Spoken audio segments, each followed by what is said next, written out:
What is up, Wholesale to Million family? We're back with another subscriber first wholesale deal interview. So, you know what? I'm just going to jump straight into it. I'm going to have him hop on, share with you guys his stories, how he closed his first deal.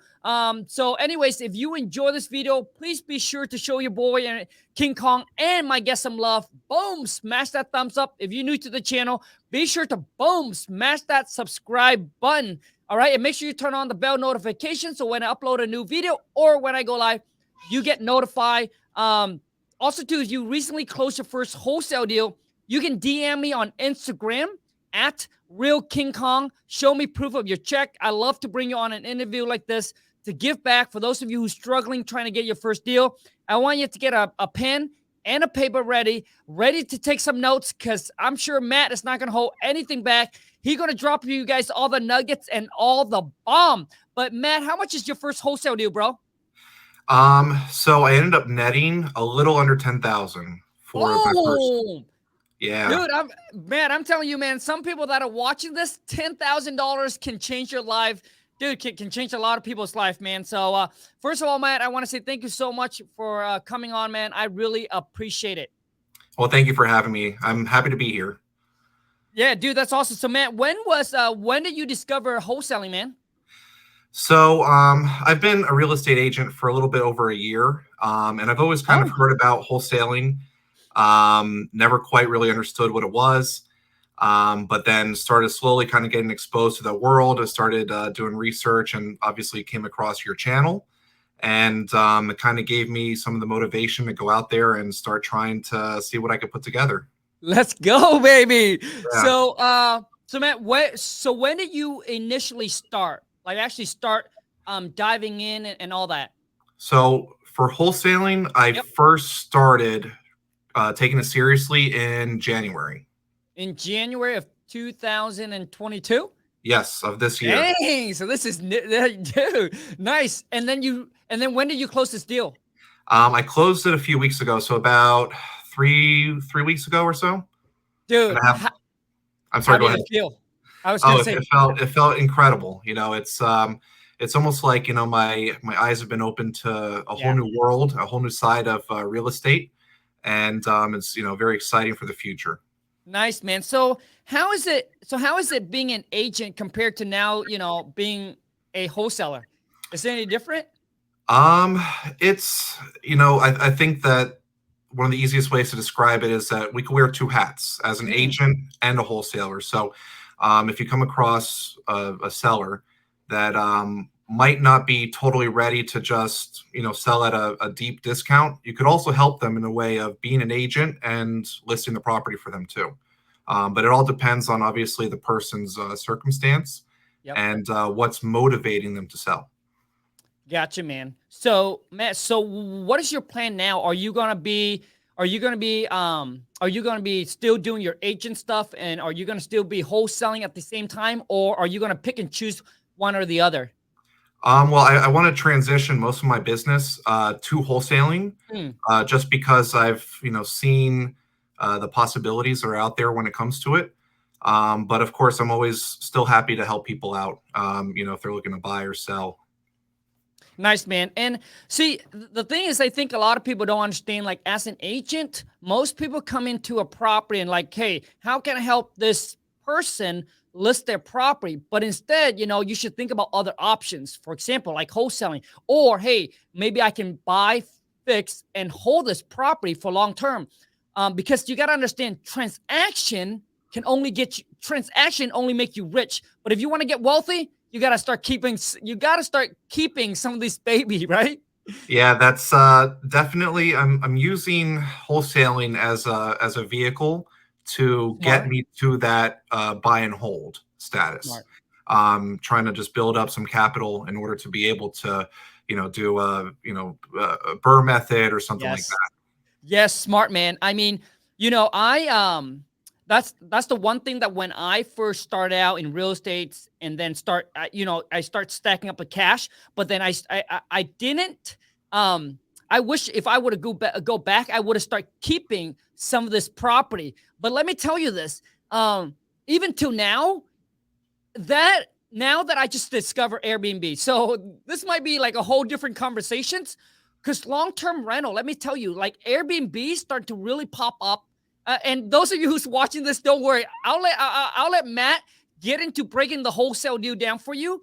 But for those of you who's planning to buy like some rentals property, let me tell you, it's so crazy. I just got back from my real estate mastermind. Matt, this is your show. This is your time to shine, man. But dude, I'm just getting, so some of my real estate mastermind, some of these guys and gals have over 200, 500, 4,000 rental property, and they have converting some of their long-term rentals into Airbnb, because long-term rentals, one of the guy in there has 200 rental, Matt. All right, 200 rentals, and they only make 10,000 a month net. They only make 10,000 net on 200 long-term rental. 200 doors. Correct. Now check this out. So for those of you who are seeing all these people flexing numbers, and let me tell you, numbers is the ego. Everybody trying to chase that numbers. I want X amount of doors. But dude, it really all comes down to is how much do you net? And that, check this out. So the wife is about to, so we closed on 2 Airbnb in Arizona. And just one of those Airbnb, dude, will make her 10,000 a month already. Wow. Just on one Airbnb. So a lot of these guys in my mastermind, they're converting their long-term into some Airbnb. Airbnb comes down to obviously a location. And if you know how to run these Airbnb, you don't have to go out there and you don't have to find deals. You can buy property that are retail and can turn it and can make a profit. So anyways, maybe that'll be, so comment down below if you want me to do a whole nother video, but my channel is just probably focused on obviously wholesaling real estate. If you want to learn about Airbnb, why don't you go and follow the wifey just on her Instagram at Lon Lon Lon the badass. But anyways, it's so crazy, man. But Matt, dude, let's jump into it, man. So let's break down this wholesale deal for people, dude. Okay, sure. So I actually found this wholesale deal on market. So I know a lot of people, sometimes they think that there's no good deals to be out there on the MLS. I'm here to tell you that that's not true at all, that you can find good things. And it's just a matter of being the last man standing and keeping good contact with the agents, building that rapport, building that relationship with them. And, you give them a low number at first, and just by sticking with it, which is how I got my first deal. I just kept on following up with him saying, hey, I see the property's been on the market for 60 days. I see it's been on market for 90 days. What's going on? And finally, they were able to give me a price. And that was one of his mistakes, was that he had priced the property way too high for the area. So he wasn't getting the traction. And when it finally came down to it, were the sellers who were in the process of splitting up. They no longer occupied the property. They just wanted to get rid of it. He gave me a call. Nice, dude. So now let's break down, Matt. Let's break down the number really quick. Now, sure. Well, first of all, Matt, earlier I know that you mentioned wearing both hats as an agent and as a wholesaler. So how do you approach the conversations? Just because I know as an agent, there's a lot of rules and regulations that you have to follow since you got your license. Well, I'm always upfront, obviously, with anyone that I'm working with. I'll say, hey, look, I'm a real estate agent, but I'm looking to purchase this property as an investor, and I'm looking to purchase it for myself to do a rehab or to either sell to another investor or to hold. Nice. So I'm upfront with them about the whole process from the beginning. I like that, man. So now, Matt, let's break down this number, man. So what was the asking price?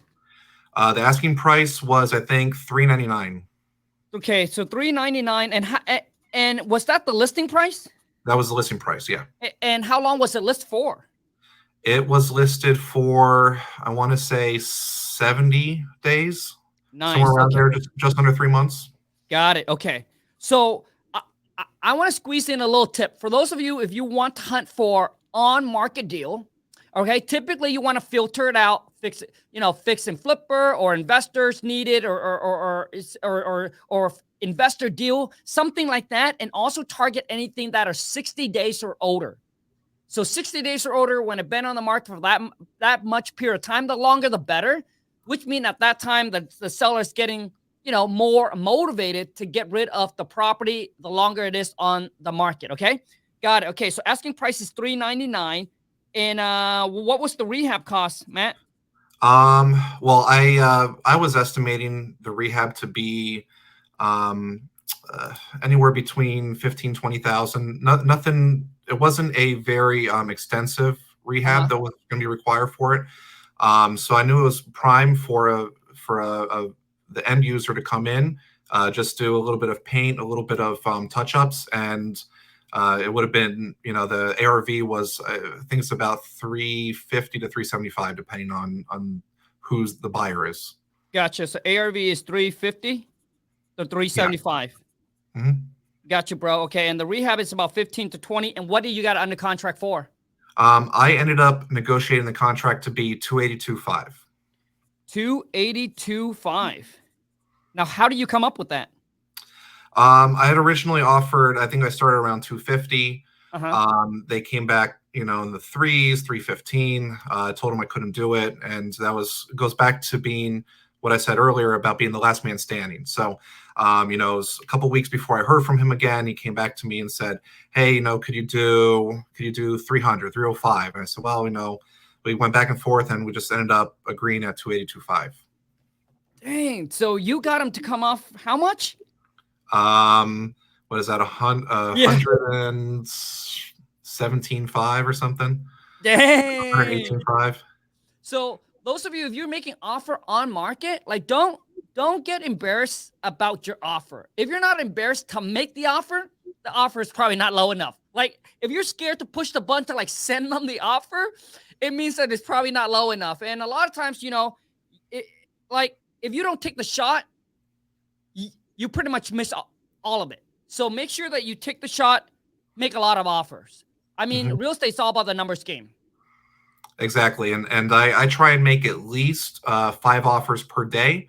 Like I said, I mostly target on-market properties just because I know that if I have someone to correspond with. So with an on-market property, you have the agent's email that you send the contract directly to him.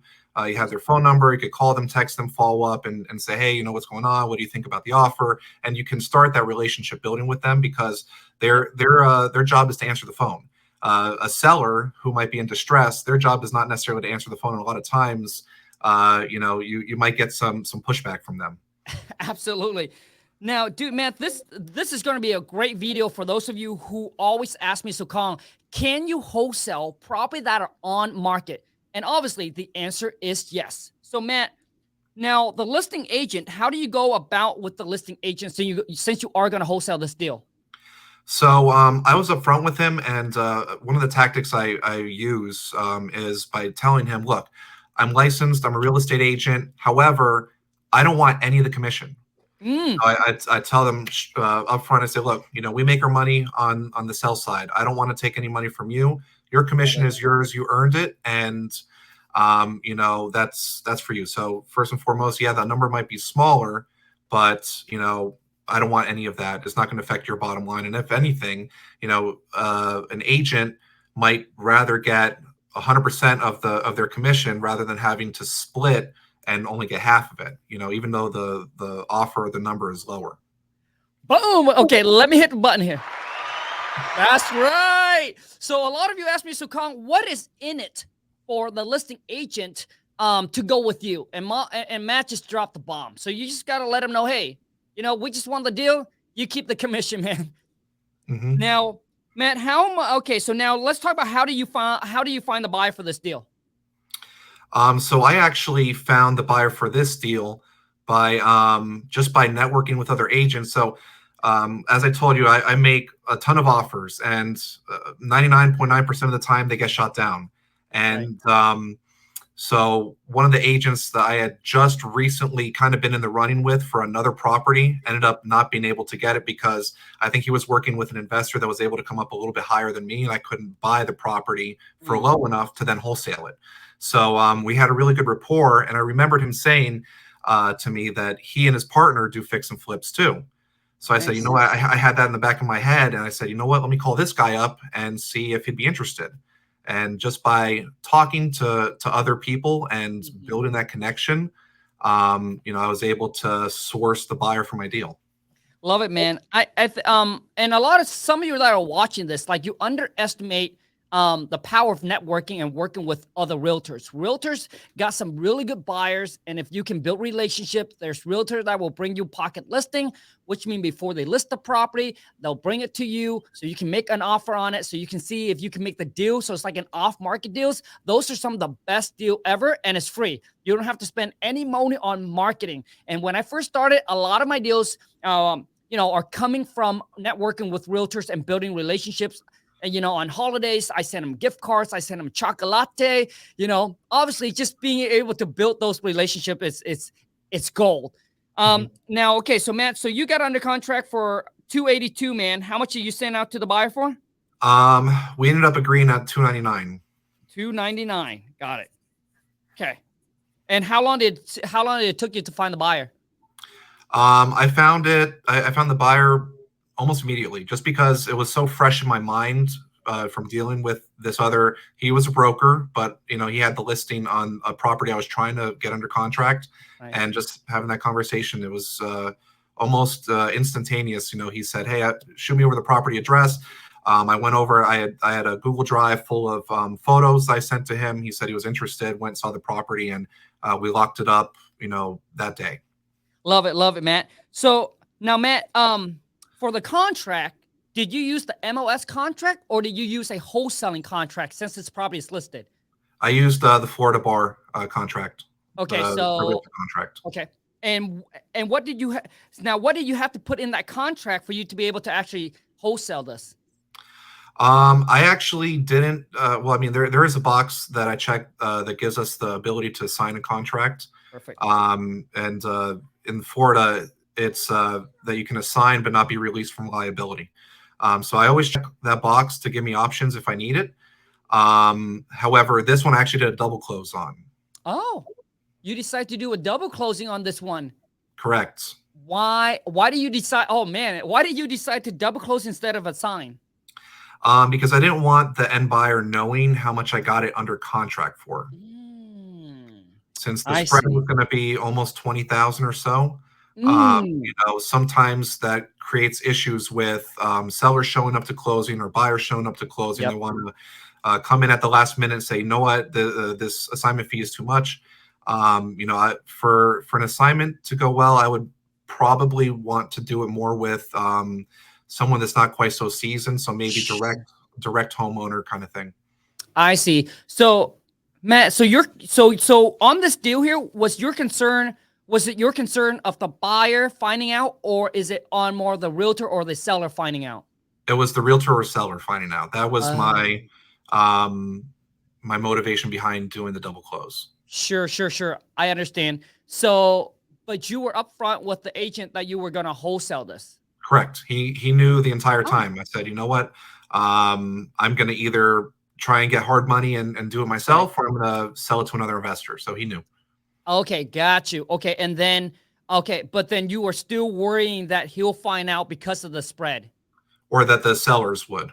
The seller would. Gotcha. Yeah, when they get the final HUD or the preliminary HUD, that they're going to say, okay, look, it's a $20,000 spread, and then they might want to renegotiate or something. I got you, man. I got you, dudes. When I first started, Matt, same thing. So let me help you out, Matt, in case if this ever comes across again, because when you do a double closing, this is supposed to be a $20,000 deal, but obviously because of closing costs, you're out of pocket you're not out of pocket, but your assignment fee just reduced by 10 G's. Yes, and that's one of my takeaways from this deal is I didn't realize how much it was going to eat into profits by you know, getting the title insurance, paying reparations, taxes, this, that, and the other. So that it really did eat into the profits a lot. What could have been an almost $20,000 spread turned out to be $1,000. You got it. And Matt, I'm going to help you out, and I'm going to help anyone out that is watching this. So let your boy show you guys some little tips, tricks, and little secret here for wholesaling. So listen. So for those of you, you got to understand, when you're doing a double closing, typically you got to take in consideration it's about a 3%, depending what state you're in, but about 3% in closing costs. So on 100, so let's just say that you have a contract with the seller that you're gonna, basically purchase it for 100,000. If you're gonna double close, just know that you got to take 3,000 away from that. Okay, so 3,000 is going to come out of your assignment fee. So obviously, the bigger the purchase price, the more obviously closing costs and fees you have to pay. So I'm just saying 3%. So roughly just minus 3% from whatever the purchase price is. Okay, and that's the fee that you have to pay for a double closing on your side. Okay, now check this out. So Matt, since you were upfront with the seller, typically what I would say like this. I would say if it's an agent involved and you're upfront with them, I would say, hey, listen, you know what? I'm going to bring on my partner, right? We are going to get harmony, all right, to close this transaction. So what we're doing, so Matt, let's just say that you're the listing agent. I say, hey, Matt, are you okay with this, man? So here's what we're going to do. Now, listen, the price, what we agreed on, it's not going to change. But we do need, and this is going to help us out, Matt, a lot. So my partner and I, what we're going to do is I'm going to sign it over to my partners, but we're going to attack on a fee. So that way, when we come to closing, we can get that money from a harmony lender to actually help us out with the rehab costs. Are you okay with that? Boom. Interesting. Yes. Yeah, that's a really good way of kind of wording it. Matt, it works like magic because now they don't care because they know that you need to get that money from your harmony, right? That you tell them, hey, I need tech on top so that way my harmony lender can fund in X amount so we can use that extra money, all right, to do a rehab or renovation. So here's the next thing. And typically, Matt, I don't know how Florida works, right? But I know that in most states, and please confirm this with your title company, is that when you assign, seller does not see the amount. They just see the name change on the title. That's it.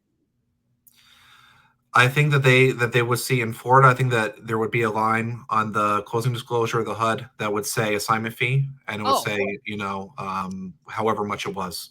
I got you. So Matt, check with your title company because I have buddies that wholesale in Florida, and these are guys that gals that wholesale makes they do between $500,000 to $1 million a month in wholesaling fee. Wow, that's incredible. So Matt, what you want to do, man, is you want to reach out and you want to check with that title company, see if it's an investor-friendly title company, which means that they know how to do an assignment, a wholesaling or assignment closing. Because what I know, dude, is that typically you can do a blind HUD or pretty much a blind HUD. So which means on the seller side, seller does not see your assignment fee. Only the buyer gets to see it. So okay. I wholesale in a couple different states, and from what I know, is on the assignment side, seller does not see how much you assign. They do not see an assignment agreement price. Okay. Now, a title company that don't know how to do that don't know about wholesaling or assignment fee, they will tell you that's what's going to happen. So you might talk. I'm thinking that the title company you're using probably does not know what an assignment or how to do an assignment. So that's why it will show on the seller's HUD. But typically, if a title company that knows how to do these transactions, it will never show on the seller side. But I could be wrong because obviously there's 50 states. So just make sure you check with your title company, and then I would check with other investors that's in your local area and ask them which title company they used to do their wholesaling transactions. But from what I know, that's how it works. Because okay. Because Matt, even in my states when I first started, I asked them, hey, you know what? Does the seller does my assignment fee going to show on the seller side? And they say yes. We have to be transparent. Seller has to know. And then I call around. I talk to other investors, and they're like, no, Khang, that's not how it works, dude. Use this title company. Talk to this closing agent. So even if you reach out to the same title company, doesn't mean that every single escrow agent know how to do an assignment closing. Some do, dude, some do, and some don't. That's why when you find a good title company, you find a good closing agent, you got to make sure that you treat them and reward them. But I know that sometimes it goes against their company guideline. So don't try to send them a gift card or anything like that. I tried, and they're like, no, Khang, you can't do that. But basically build, good relationship. But so There are escrow agents that know how to do it, and there are escrow agents that don't know. So you want to find the one that knows how, and I promise you that will take care on that side.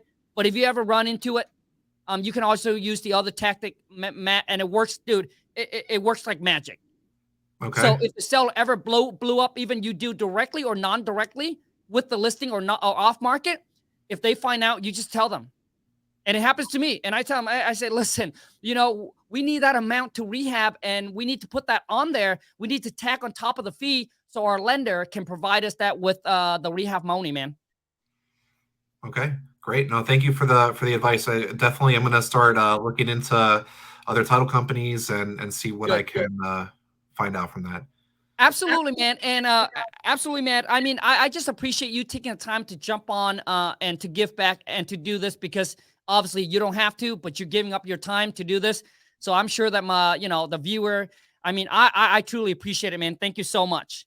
No, thank you. And I'm happy to do it because I know that a lot of times, it helps to hear from other people that are new in it. I mean, even though I've been in real estate for like a year, I mean, still not a crazy amount of time or anything. But I'm hoping that it will give someone the motivation to go ahead and take action. And that's the only way that you're going to get a deal done is by trying and, just keep on sticking with it, Love it, man. Hey, Matt, I also too I don't know if you have you joined my Discord channel? I have not, but I will. Matt, I would love to have you on our Discord channel. And here's the reason why. Currently, we have over 20,000 member on Discord already. There's no buying, there's no selling. You don't have to buy anything or invest in anything with me or anything like that. But on the Discord channel, Matt, I think you can add some value to the community. And I promise you, you'll be able to get some value out of the community.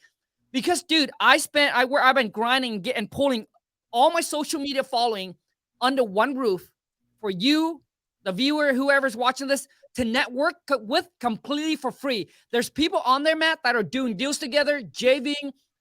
There are people on there that are having a business relationship together and all kinds of stuff. I know that we got people on there that's from all across the states. Like any states you're in, you can find partners, you can find buyers, there's people on there that are JVing deals and all of that, man. So there's people on there that said, hey, Khang, I got a property, dude. I'm looking for a realtor to list.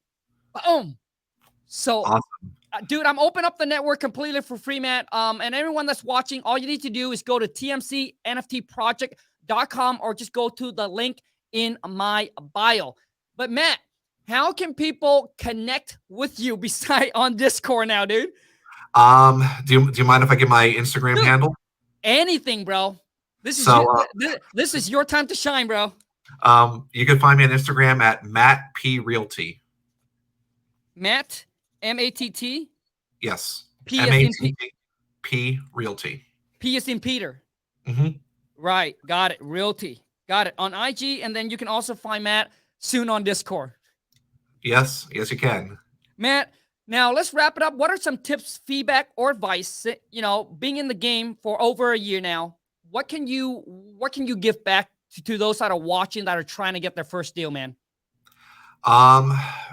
My advice would just be to be patient and don't be discouraged. That's the biggest thing. Don't be discouraged. You're going to get a million no's before you get that one yes. And that one yes might be a crazy number that could change your life. So stick with it. And, it's a numbers game. Matt, I love it, man. You said it perfectly. One deal can change your life. A lot of you hustling and you grinding and you're working for someone 8 hours a day, 5 days a week, right? And just to make $2,000 or $3,000 a month. But after 1 month or 2 months or 3 months of cold calling, you already about to want to give up.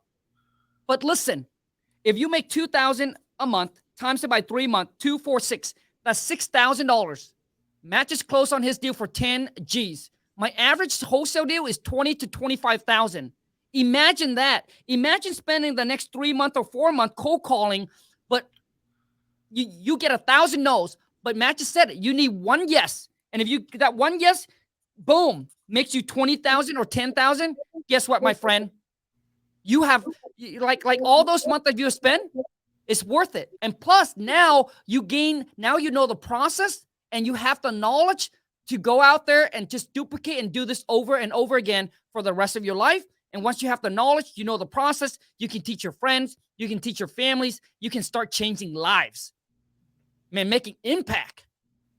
Yes. No, I mean, it's incredible. I have a couple other properties under contract too. I'm closing, well, I was supposed to close another one tomorrow that would have been almost 40 G's, but we have some probate issues we have to follow through with, and it's just life changing. Don't be discouraged. Get after it and get that money. Get that money. I that with the same enthusiasm that you normally say. Matt, I love it, man. Say, so how much are you closing on your second deal? It should be almost 40,000. Another one. It's a on market property, and then I have another one under contract. I'm still trying to find a buyer for. Damn, dude, go on to Discord and dude, I promise you might be able to find someone to JV or just finding a buy directly on there, man. Because dude, the group, they're super active, and everyone is just obviously same kind of mindset, driven, ambitious, and we're all there just one thing: help each other out, make a boatload of money, and live life of freedom, man. Sounds great. Matt, I want to say, man, thank you so much for coming on, man. I truly, really appreciate it. I wish you nothing but the best. Much more success to you. Seems like you're crushing it. 40 freaking G's on the second deal, baby. Let's go. Thank you so much for having me. I appreciate it, and thank you for all of your wisdom and your encouragement that you put out there through your channel. It's incredible to see. I appreciate it, man. Thank you so much, man. And I look forward to seeing you on Discord. Thank you. Yep. Take care, bro. So anyways, you guys, and now that I got some time here, I just want to tell you guys I am launching my own NFT project sometime in April called TMC, which is the Millionaire Club.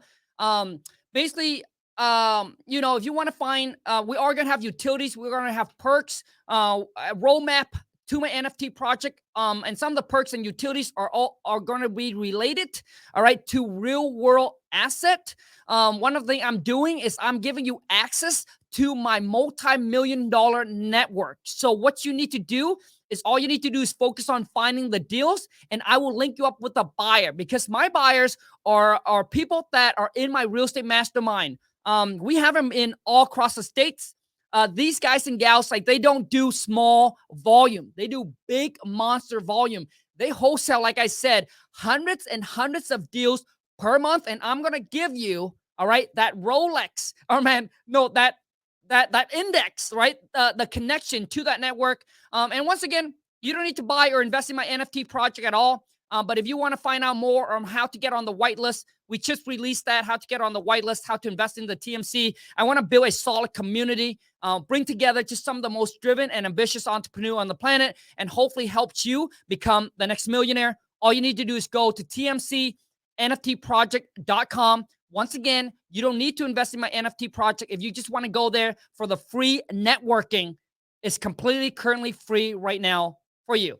Anyways, thank you so much for watching. I hope that this video add a lot of value to you. And if it does, all I need you to do is show your boy King Kong some love. Boom. Smash that thumbs up. New to the channel, welcome to the family. Boom. Smash that subscribe button. Make sure you turn on the bell for notification, so when I upload a new video or when I go live, you get notified. Now, to wrap this up about Airbnb, for those of you, listen, if you want to buy Airbnb and learn about Airbnb and all of that, dude, just follow the wifey. She's going to share with you all the tips, tricks, and all the secrets on how she's going to build a multi-million-dollar Airbnb business. Her goal is to get to buy 10 Airbnb this year, and how she is able to manage to net $100,000 just on one Airbnb. She's going to share all the information with you. You just need to follow her on IG. Go to Lon the Badass. Lon the Badass. I don't know where she came up with that name, but that's how she likes it, because she wants badass people only. So anyways, you guys, thank you so much for watching. Also do is follow me on Twitter. You can follow me on Twitter to stay updated. Business life tips, real King Kong. Until next time, you guys, take care and